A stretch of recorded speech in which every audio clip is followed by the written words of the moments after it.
Well, I decided to Qautotune the T1 Ranger today with a lithium-ion battery. I'll show you that in a second. So I came in here and I changed my auto flight mode to a Qautotune. I also set my battery failsafe to 12 volts for a little 35 milliamp hour lithium-ion battery. I also found my reason the data flash logs did not work on my last flights, or well, the original flight controller didn't have an SD card slot, so I don't know if it had some inside of it or kind of flash memory inside of it that may have worked or not.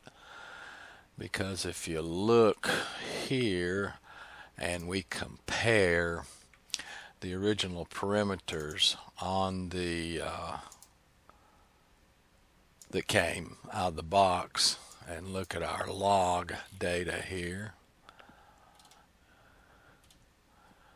you'll see that the log back end type was set to 4 when it came out of the box.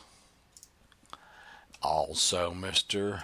Piper's parameters, which I'm sort of going to quit talking about.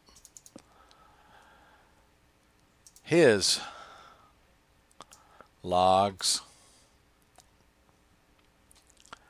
you can see right here.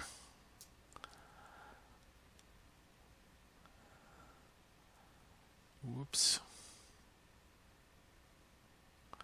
Where is his? Huh. This doesn't show it, but his is also set to a 4.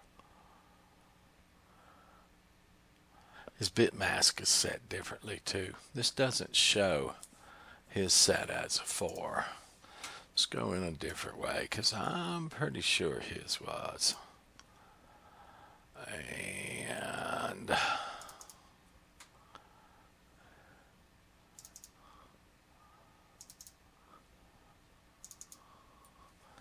so log. Yeah, his isn't actually set. He does change the bit mask to pick up more things he's saving, and then he does a disarm rotation. But so therefore, because he doesn't change that log parameter, it stays like it was out of the box with He-wing, which we look down on this one again.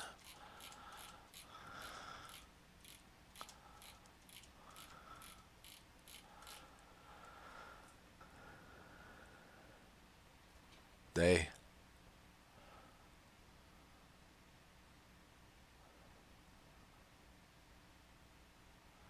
had it set to a 4. That doesn't show it as set to a 4. That shows it set to a 1.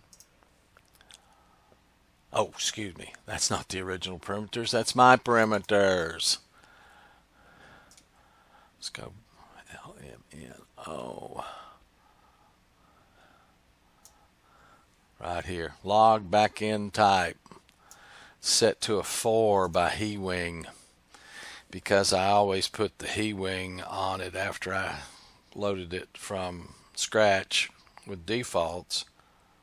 That's where that log backend type got set to a 4. And even when I put Mr. Piper's on it, it stayed at a 4 because he didn't change it.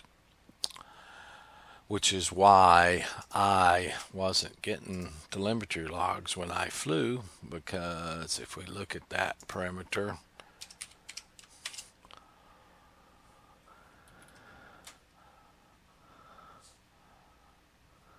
log backend type 1, if it's set to a 4, that would be this block mode. Oops, that'll be a 5. So this would make it a 4. binary weight of 1, binary weight of 2, binary weight of 4, and they're additive. So this makes it a 4, like He-Wing said it. Ah, you piece of junk.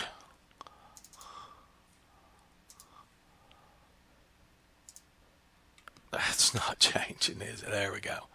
That's the 4 that He-Wing set it to. I don't know why they did it that way. Evidently, they knew there was no way to save data flash logs, so they should have set it to a 0 to disable it or just left it alone at a 1. But they didn't. And I don't know what block type data flash storage is. Don't understand it. Says here block-based logging is available on software in the loop. That's the simulator. And boards with data flash chips. Well, the original controller may have had a data flash chip inside of it, but it didn't log anything, so don't know what's going on there. Multiple backends can be selected. The default is 1, like this. That's for files. So I set it back to 1, so I would get telemetry logs in addition to setting up my failsafe to 12 volts and setting myself up a flight mode for Qautotune. And I put the lithium ion battery in it, got it all ready. I took it out in the front yard here. I was going to go to the close sod field, but we had to go into Asheville today, and when we got back here, there was a little wind, it seemed like. And the quad type tunes really need very little wind. So I decided to do it in the front yard where I was kind of protected from trees blocking the wind, and it would be less windy. But it did not go well at all. And I'll go ahead and show you the video. I only took the airplane, the RC radio, and the tripod for the walk snail receiver out there. I didn't take anything else. I can see on the radio when I had enough satellites locked up to fly. And basically, I was relying on the video and OSD from the walk snail to give me information in addition to the telemetry log after the fact. I did not carry the monitor out there and the monitor stand out there. I probably should have, because I would have immediately known there were problems. But I didn't.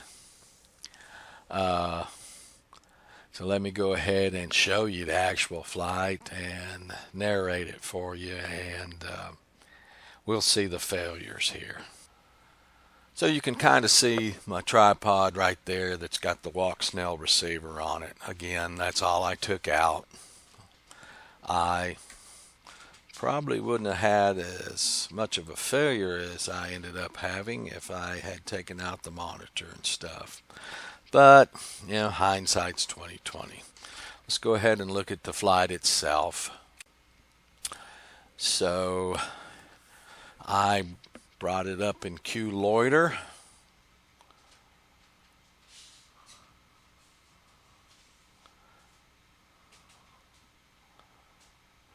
And touched Qautotune. It didn't seem like it was going into auto-tune to me because it just started drifting. Qautotune supposed to be kind of a QLoiter hold type of mode, like it says. But you see, I didn't see that it was saying auto-tune pilot overrides because I didn't take the monitor out. Therefore, I think Right here you see Qautotune stopped where I put it back in Q loiter. And when I put it in Q loiter, it does kind of stay in the place. Put it back in Qautotune, it started drifting around, which it really wasn't supposed to do. I know now, I would have known instantly if I'd had the monitor out there or anything. The reason the Qautotune pilot overrides is coming up there is not because I'm moving the sticks around. I did move the sticks around, but there's not enough dead space in the sticks to let it go into an actual Q Qautotune. But I had never seen, see there's me taking it out again because it doesn't look like it's going into Qautotune. I expected it to jerk around like a quad would, but I'd never done one before, so I wasn't sure because it did start kind of moving back and forth, left and right, as if it was doing a more gentle Qautotune than a normal quad would as a Q Qautotune. So I basically let it try it.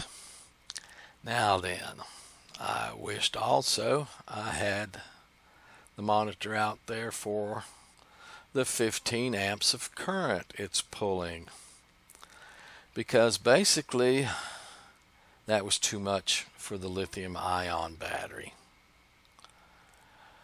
I flew it out there. I thought it could be doing the Qautotune. The Qautotune's just not as apparent as a normal quad Qautotune, so I sort of let it hover. I did move it around, and I thought it was going to perhaps work. I have never seen one, so don't know. I know how a normal quad Qautotune works, and it wasn't jerking around like that. But you'll see here that 15 amps was way too much for that little 35 milliamp hour ZOA HD lithium ion battery. Near the end of the flight, the video here is going to go out because of low battery long before the flight was over. Well, not long, maybe 30-45 seconds. Luckily for me, I had the plane backed up because you can see there the landlady pulled into the yard to go to the mailbox. She had been out, so I pulled it back on the other side of the driveway away from her so she wouldn't feel intimidated to go on up to their house. But this whole time, the little lithium-ion battery was overheating terribly.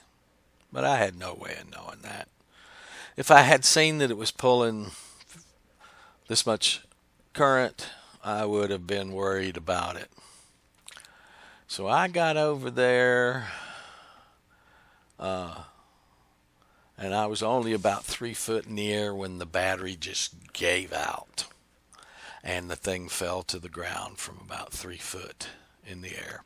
It didn't do any damage. It knocked the front camera servo loose from the hot glue I had stuck it in with, but no damage to the platform at all because it was just as high as you see it here right now. But the video stops long before the platform stopped. But it literally just turned nose down and hit the ground. So I reached in and unplugged the battery. My God, the battery leads were so hot I could hardly touch them. Right about here is about where it actually hit the grass. And then I pulled the battery out of the fuselage. I could hardly touch it, is how hot it was. I mean, it was hotter than I've ever seen a battery in my life. And you can see it's up to 20 amps right now. As the voltage goes down to my 12 volt failsafe, the amps are going to have to come up to keep the voltage up. That's just Ohm's law. So when this video quits here in a second, I'll show you the battery and show you the damage to the battery. Other than that, it did pretty good. But I'm going to have to do the Qautotune with a lithium-ion battery, and I'm going to have to do a single axis at a time, and I'm probably going to have to increase the dead zone on the sticks to get it to go into actual Qautotune. So I'm going to shut up here for a second as the video cuts out because of low voltage likely, but the platform flew on. And as you can see here, the hot glue that was right down in there, this is the only damage is that hot glue broke loose and let the servo come undone. This is just snapped in there, so that's it. No other damage. There was a little dirt right here on the front of the fuselage, but that is all. The battery, however, is a totally different case. This is the little battery I used. Oops. It's a ZOHD lithium-ion 4S 1P 3500 milliamp hour battery.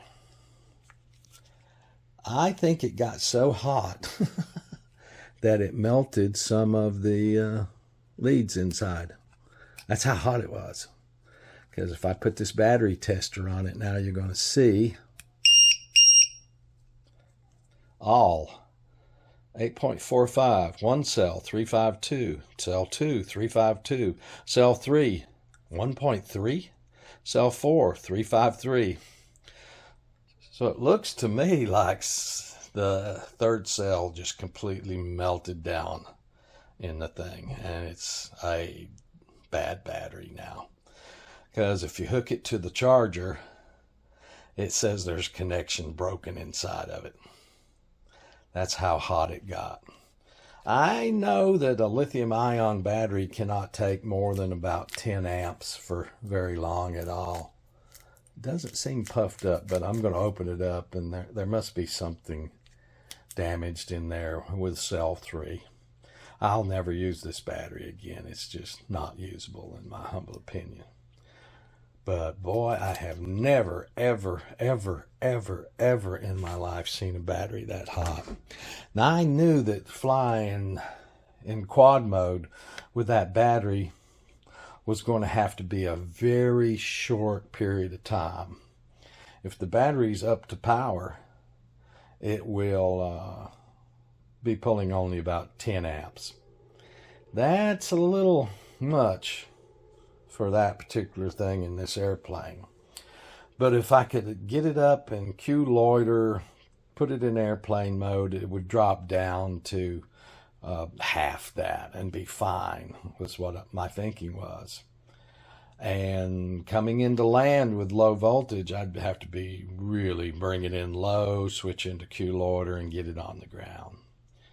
So not so sure how lithium-ion battery in this is going to work. Should land it in airplane mode if I'm trying to fly a little lithium-ion like that. Don't know. Haven't done much with lithium-ion batteries. I thought I would get away with what I was doing today, but I did not, because of it got up to 20 amps, which is way too much for a lithium-ion battery, when the voltage was down near 12 volts. Because it has to trade current for voltage to keep that voltage up.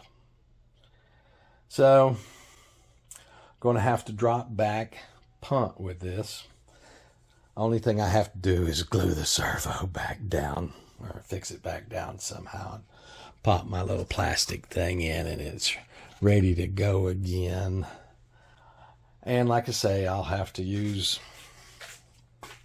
the little 1300 milliamp hour LiPo to do this, because I can pull current with that. Or I've got a 2200 milliamp hour 4S around here someplace that I might try with, but it's only going to be one axis at a time on the Qautotune. But I've got to do something about the deadband first. Let's look at telemetry logs. Look at that. This just makes me so mad. This is the little T1 Ranger with the M10Q 5883 GPS on it, sitting on the bench, locking up 8 satellites inside the house.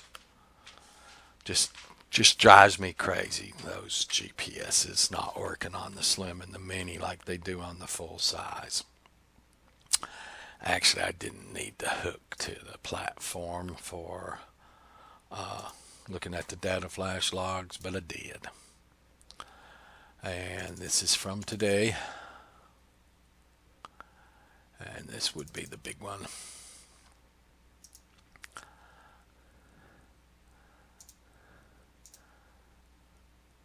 Voltage on the battery. Oh boy, look at all those messages along the bottom. I'll never get them out of there. I did look for a little different ways to do the data flash viewing, but I haven't gotten one I like so far. We can see that battery right there is at 11.09 volts, but it never fail-safed. This down in here is where it's 11.46. Didn't fail-safe. Fail-safe was set at 12 volts.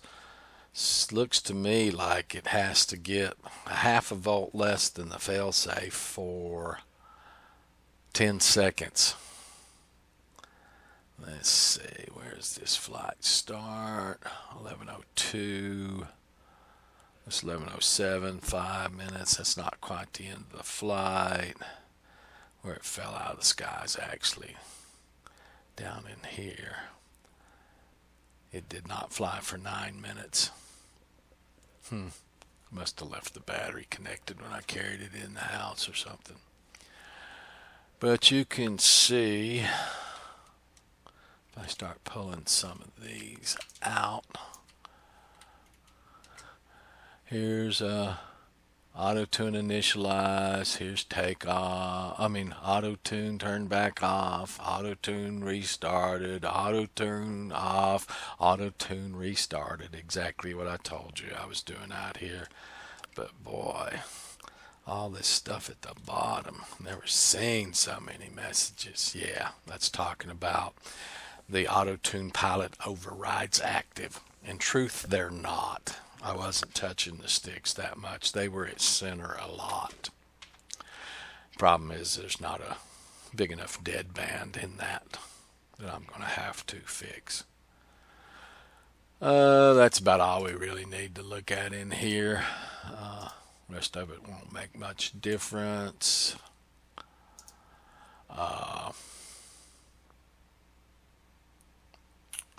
Start this again. We'll just look at SATs real quick.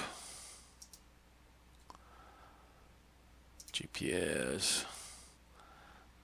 Number of SATs just for kicks and grins. It got up to 14.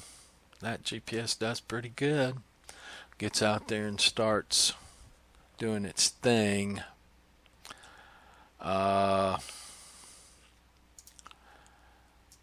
We could look at RCN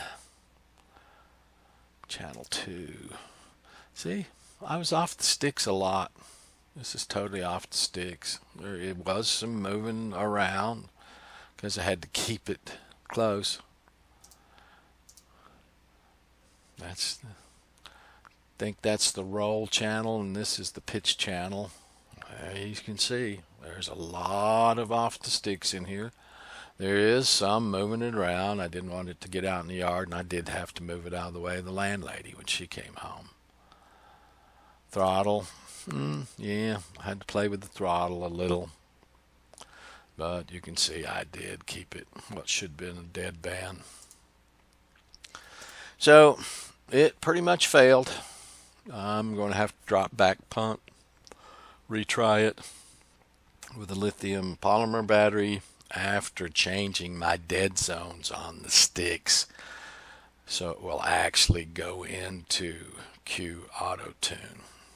Because that's the two things I need to do to really finish up my tuning while I wait for Painless 360 and Mr. Piper to put out videos of their perimeter files. I haven't gone back through the video, but I think that's what they said they were going to do. They were going to put out full videos on those, but they did say it might not be before the end of this year. But I was going to do a Qautotune and a regular airplane auto tune and kind of get my platform where I wanted it without them, because I wasn't very successful at using Mr. Piper's perimeters. I tried, as you've seen.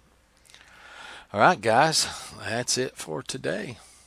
Thank you so much for all you've done for me, all the help you've given me, and I'll try to keep repaying it with all the electronics knowledge I can give you guys. Thank you.